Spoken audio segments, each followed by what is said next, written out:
በትግራይ ክልል ከፍተኛ ድንጋጤንና ስጋትን የደቀነው አዲሱ የህወሓት አዋጅ። ይህ ሚስጥራዊ ህግ ምንድነው? ረቂቁ እንዴት ሊያመልጥስ ቻለ? በአዋጁ ውስጥ የተካተቱትና በዜጎች ላይ የሞት ቅጣትን የሚደነግጉት አንቀጾችስ ምን ይላሉ? አዋጁ ከወጣ በኋላ ወጣቶች ክልሉን እየለቀቁ መውጣታቸው ተሰምቷል። ሙሉ ዝርዝር መረጃውን እንመለከተዋለን። በወለጋ የተፈጸመው አሰቃቂ ጥቃትና የንጹሃን እልቂት፣ በሆሮ ጉድሩ አሙሩ ወረዳ ማክሰኞ ንጋት ላይ የተፈጸመው ድንገተኛ ጥቃት የሴቶችንና የአዛውንቶችን ህይወት ቀጥፏል። ነዋሪዎች በየቀኑ እየተገደልን ነው፣ መፍትሄ የሚሰጠን አጣን ሲሉ በምሬት ተናግረዋል። ለመሆኑ መንግስት ያልተቀደሰ ጋብቻ ስላለው ጥምረት ምን አዲስ ነገር ተናገረ? የአፍሪካ ቀንድን ሊያናውጥ የሚችለው አዲሱ የደህንነት ስጋትና የፕሬዝዳንት ኢሳያስ አፈወርቂ የውስጥ ሚስጥር። አዲስ የወጣው ዓለም አቀፍ የምርምር ጽሑፍ አስመራ ላይ ስላለው ስጋት ምን ይፋ አደረገ? የአሜሪካና የአውሮፓ ህብረት ቅዠት የተባለው እምነትስ ምንድን ነው? የኤርትራ ወታደሮች ዝግጁነትና የኢትዮጵያ መንግስት ክስ፣ ዝርዝር ይዘቱን እናየዋለን። በደቡብ ኢትዮጵያ የተጠራው የመምህራን አድማ ትምህርት ቤቶችን አዘጋ። በኮሬ ዞን መምህራን ሥራ በማቆማቸው ተማሪዎች ዓመታዊ ፈተናቸውን ሳይወስዱ ቀርተዋል። የዞኑ አስተዳደር ስለ በጀት እጥረቱ የተሰጠው አስደንጋጭ ምላሽ።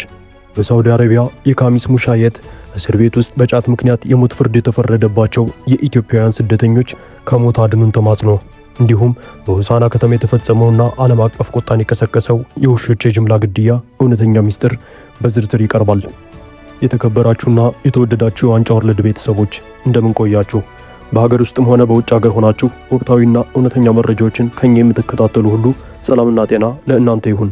ቪዲዮቻችን በፍጥነት ለሁሉም እንዲደርሱ ቪዲዮውን ላይክ በማድረግ እንድትጀምሩ በአክብሮት እንጠይቃለን። አስተያየቶቻችሁንም በኮሜንት መስጫው ላይ አስፍሩልን።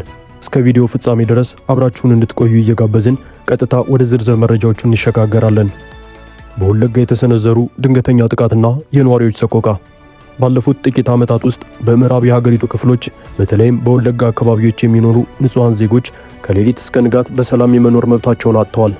ባለፈው ማክሰኞ ሰኔ 23 ቀን 2018 ዓ.ም ንጋት 12 ሰዓት ላይ በኦሮሚያ ክልል በሆሮ ጉድሩ ወረዳ ዞን አዲስና አሰቃቂ ጥቃት ተሰንዝሯል።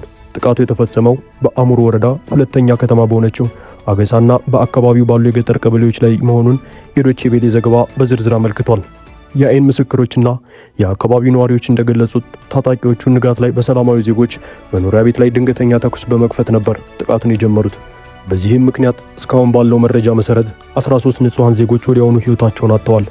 ከተገደሉት መካከል አቅመ ደካማ አዛውንቶችና ራሳቸውን መከላከል የማይችሉ ሴቶች እንደሚገኙበትም ታውቋል። ከዚህም በተጨማሪ በርካታ ሰዎች ላይ ከባድና ቀላል የአካል ጉዳት የደረሰ ሲሆን እነዚህ የቆሰሉ ሲቪሎች በአሁኑ ወቅት በሻምቦ ሆስፒታል ውስጥ የህክምና እርዳታ እየተደረገላቸው ይገኛል። ሆኖም ግን የህክምና ቁሳቁስ እጥረት ስላለ የሟቾች ቁጥር ሊጨምር ይችላል የሚል ስጋት አለ። ታጣቂዎቹ ሰዎቹን ከመግደልና ከማቁሰል ባለፈ የነዋሪዎችን የኑሮ መሰረት የሆኑትን የጋማ ከብቶችና ሌሎች ጠቃሚ ንብረቶችን በጅምላ ዘርፈው ወስደዋል። እነዚህ ታጣቂዎች አጎራባች በሆነው ኪረሙ ወረዳና በአካባቢው ባሉ ገጠራማ ቦታዎች መሽገው የሚንቀሳቀሱ መሆናቸውንም ነዋሪዎች ይመሰክራሉ። ላለፉት 4 ዓመታት በዚህ ቀጠና ውስጥ ሰላም የሚባል ነገር አጥተናል። በየቀኑ ወንድሞቻችንና እህቶቻችን ይረግፋሉ፣ ንብረቶቻችን ይዘረፋሉ። ነገር ግን ይሄ ነው የሚባል ዘላቂ መፍትሄ ከመንግስት አላገኘንም ሲሉ ነዋሪዎች በከፍተኛ ቁጭትና ምሬት ተናግረዋል። በሌላ በኩል የኦሮሚያ ክልል ኮሚኒኬሽን ቢሮ ኃላፊ አቶ ኃይሉ አዱኛ በሰጡት ይፋዊ ምላሽ በጥቃቱ ዙሪያ አማጽያኑን ተጠያቂ አድርገዋል። ፋኖና ሸኔ በምስራቅ ወለጋና ሆሮ ጉድሩ ወለጋ ዞኖች አካባቢ የራሳቸውን የፖለቲካ ፍላጎት በኃይል ለማሳካት ንጹሃንን መከታ እያደረጉ ነው ብለዋል። መንግስት ይህንን ድርጊት የተለያዩ ዓላማ ያላቸው ኃይሎች የፈጠሩት ያልተቀደሰ ጋብቻ ወይም የጽምዶ ጥቃት ሲል ፈርጆታል። ነገር ግን ነዋሪዎች የመንግስት የቃላት ጨዋታ ሳይሆን መሬት ላይ ያለው እውነተኛ ጥበቃና ደህንነት ነው የሚያስፈልገን እያሉ ይገኛሉ። ወደ ቀጣይ መረጃችን ስናልፍ በትግራይ ክልል ውስጥ ባለው ወቅታዊ የፖለቲካና የደህንነት ሁኔታ ላይ እናተኩራለን። ህወሓት በቅርቡ አዲስ ያወጣውና እጅግ አደገኛ ነው የተባለው አዋጅ በክልሉ ውስጥ ከፍተኛ ውጥረትንና የህዝብ ቁጣን ቀስቅሷል። ይህ አዋጅ ሲረቅም ሆነ በትግራይ ክልል ምክር ቤት ሲጸድቅ እጅግ በሚስጥርና ጥብቅ በሆነ አቀራረብ እንደነበር ታውቋል። ነገር ግን የረቂቁ ሰነድ በማፈትለቅ ሾልኮ ለህዝብ ይፋ መውጣቱ በህወሓት ከፍተኛ አመራሮች ዘንድ ትልቅ ድንጋጤን ፈጥሮ ነበር። ሰነዱ ይፋ ከሆነ በኋላ በተነሳው ተቃውሞ ምክንያት አሁን ላይ የህወሓት አመራሮች በተለያዩ የህብረተሰብ ክፍሎች እንደ አዲስ ማብራሪያ ለመስጠት ተገደዋል። ለመሆኑ ይህ አዋጅ ምን ይላል? የትግራይ ህዝብ ደህንነትን ለማረጋገጥ የወጣ አዋጅ በሚል ስያሜ የጸደቀው ይህ ህግ በ6 ምዕራፎችና በ4 ገጾች የተዘጋጀ አጭር ቢሆንም የያዛቸው አንቀጾች ግን እጅግ ጥብቅና አስገዳጅ ናቸው። አዋጁ በዜጎች ላይ በርካታ የሞት ቅጣቶችን ጭምር የሚያስከትሉ አንቀጾች ያካተተ በመሆኑ የሰብአዊ መብት ተሟጋቾችን ክፉኛ አሳስቧል።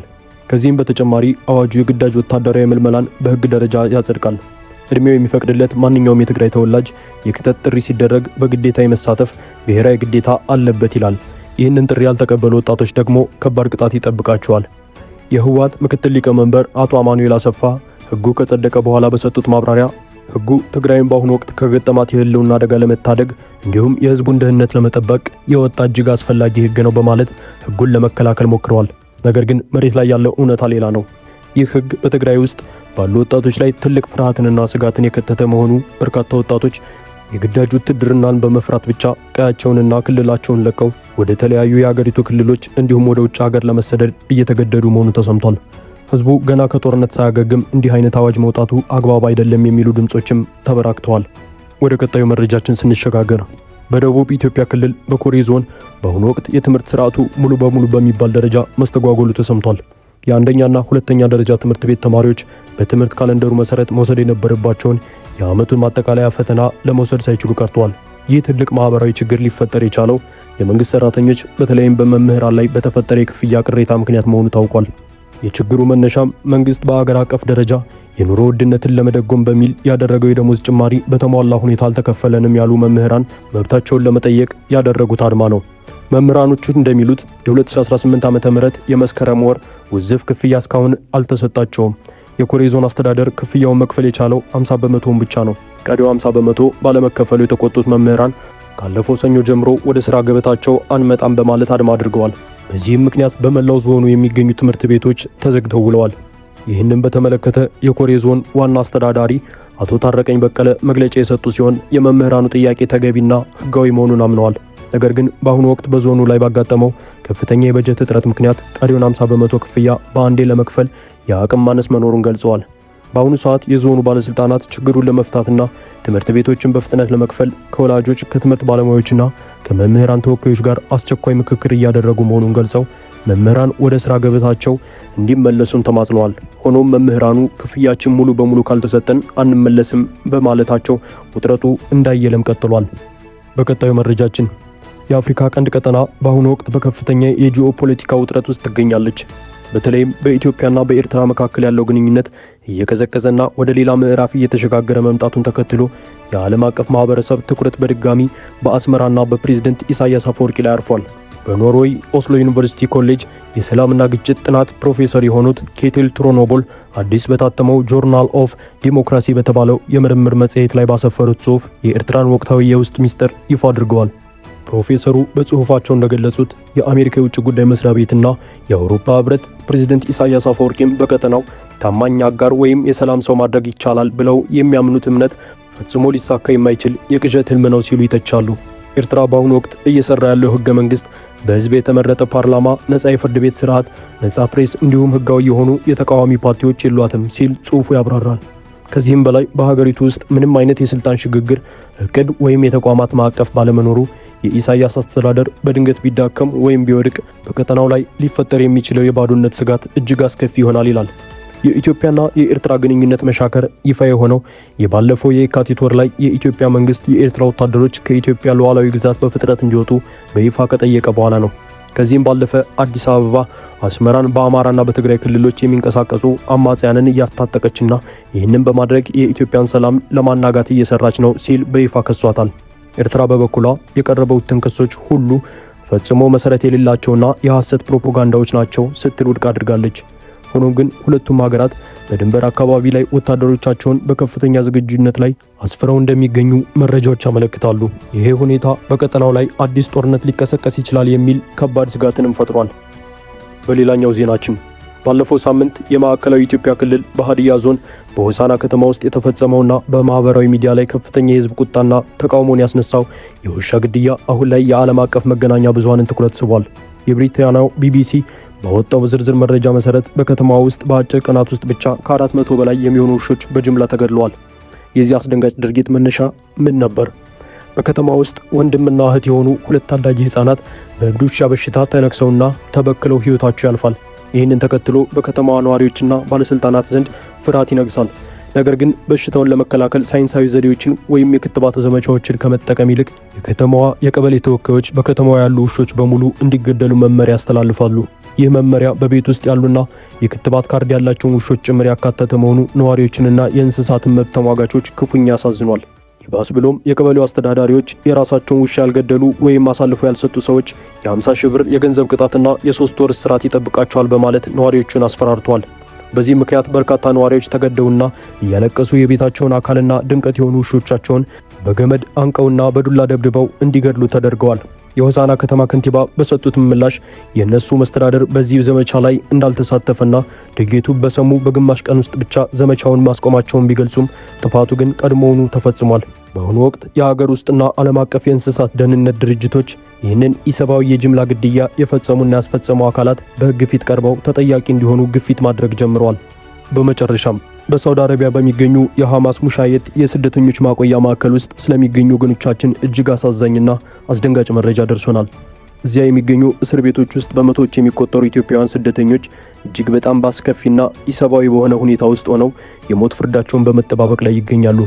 ታዋቂው ሚድል ኢስት አይ የተባለው የዜና ተቋም ባወጣው ዝርዝር ምርመራ ዘገባ መሰረት ባለፈው የካቲት ወር ብቻ በርካታ ወጣት ኢትዮጵያውያን በሳውዲ ባለስልጣናት የሞት ብይን ተፈርዶባቸው ሕይወታቸውን አጥተዋል። በእስር ላይ የሚገኙት ምስክሮች በስልክ እንደገለጹት ስደተኞቹ በሀገሪቱ የደህንነት ኃይሎች ተይዘው ፍርድ ቤት የሚቀርቡበት ወቅትም ምንም አይነት የሕግ ከልካይ ወይም አስተርጓሚ አካል አገልግሎት አይሰጣቸውም። ፍርድ ቤቱ ሙሉ በሙሉ በአረብኛ የተጻፈና እነሱ ፈጽሞ ሊረዱት የማይችሉትን የወንጀል ምስክርነት ሰነድ በግድ በስቃይና በዱላ እንዲፈርሙ ያደርጋቸዋል። ይህ የሞት አደጋ በተለይ ከትግራይ ክልል የተሰደዱ ወጣቶች ላይ በብዛት ያረፈ መሆኑ ታውቋል። ባለፈው ሚያዝያ 13 ቀን የተፈጸመባቸው የሞት ብይን መነሻው በኢትዮጵያ ባህላዊና ሕጋዊ የሆነውን ጫት ይዘው በመገኘታቸው ብቻ በዕፅ አዘዋዋሪነት የተከሰሱ ናቸው።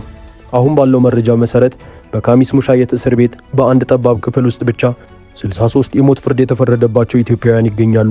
በአጠቃላይ ደግሞ ቁጥራቸው እስከ 200 የሚደርሱ ወገኖቻችን በማንኛውም ሰዓት ሊገደሉ እንደሚችሉ በመግለጽ የኢትዮጵያ መንግስትና የዓለም ሕዝብ እንዲደርስላቸው እየተማጸኑ ነው።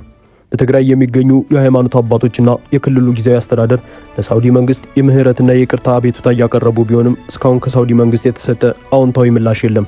ወገኖቻችን በባዕድ ሀገር መከራቸውን እያዩ ነውና ሁላችንም ድምፅ ልንሆናቸው ይገባል። ውድ የዋንጫ ወርልድ ቤተሰቦች ለዕለቱ ያዘጋጀንላችሁን ወቅታዊ መረጃዎች እዚህ ላይ አበቃን። ዛሬ ያቀረብናቸው መረጃዎች በተለይም በሳውዲ እስር ቤቶች ስላሉ ወገኖቻችንና በሀገራችን ሰላም ዙሪያ ያነሳናቸው ነጥቦች ላይ የእናንተን አስተያየት ምን ይሆን? መንግስትስ ምን ማድረግ አለበት ብላችሁ ታስባላችሁ? ሐሳቦቻችሁን በኮሜንት መስጫው ላይ አስፍሩልን። መረጃውን ጠቃሚ ሆኖ ካገኛችሁት ቪዲዮውን ላይክ እንዲሁም ሼር ማድረጋችሁ እንዳትረሱ። ለቻናላችን አዲስ የሆናችሁ ደግሞ ሰብስክራይብ በማድረግ የደወል ምልክቱን በመጫን የዋንጫ ወርልድ ቤተሰብ ይሁኑ። በቀጣይ በሌሎች ትኩስና እውነተኛ መረጃዎች ደግመን እስክንገናኝ ድረስ የሀገራችንን ሰላም ይመልስልን። በያላችሁበት ሰላም ቆዩልን።